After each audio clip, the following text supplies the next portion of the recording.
which is that the Brazilian Senate approved a government-sponsored series of labor reforms.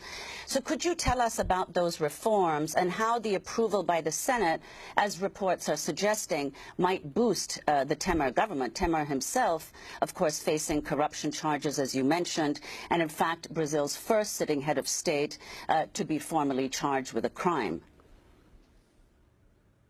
Yeah, I'm really glad that you asked that, because there's no way to discuss the situation in Brazil without understanding the agenda of international finance and domestic oligarchs, in particular their desperation to impose extremely harsh austerity measures on an already suffering poor population.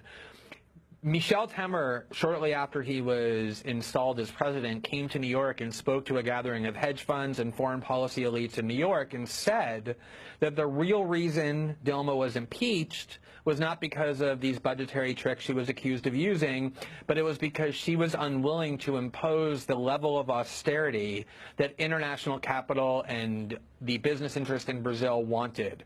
That's why they put Temer into office, to, quote-unquote, reform pensions and labor laws, to make people work longer, to extend their retirement rate, to reduce their benefits. This is what the whole thing is about.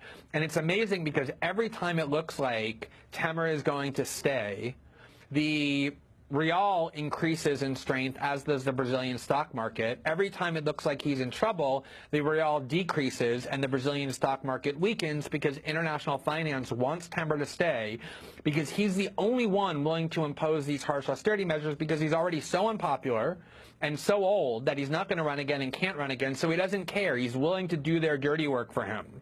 At the same time, yesterday, when Lula got convicted and it looked like, or the court has declared him ineligible to run again in 2018, what happened to the real? It skyrocketed against the dollar. The Brazilian stock market boomed because international finance wants the right to take over and continue to maintain power in Brazil. So everything is about the underlying attempt to take away the benefits from the nation's poor that PT has legislated for them, to make people work longer hours, to make them have fewer benefits, to transfer wealth from the laborers in this country and the poor in this country back to the oligarchs. That's why Dilma was removed. That's why Michel Temer is in power. That's why they want to make Lula ineligible. And so that is absolutely what lurks at the center of all of this intrigue. Well, Glenn, please stay with us. We're talking about the former Brazilian President Luiz Inácio Lula da Silva, convicted on corruption charges and sentenced to 9.5 years in prison.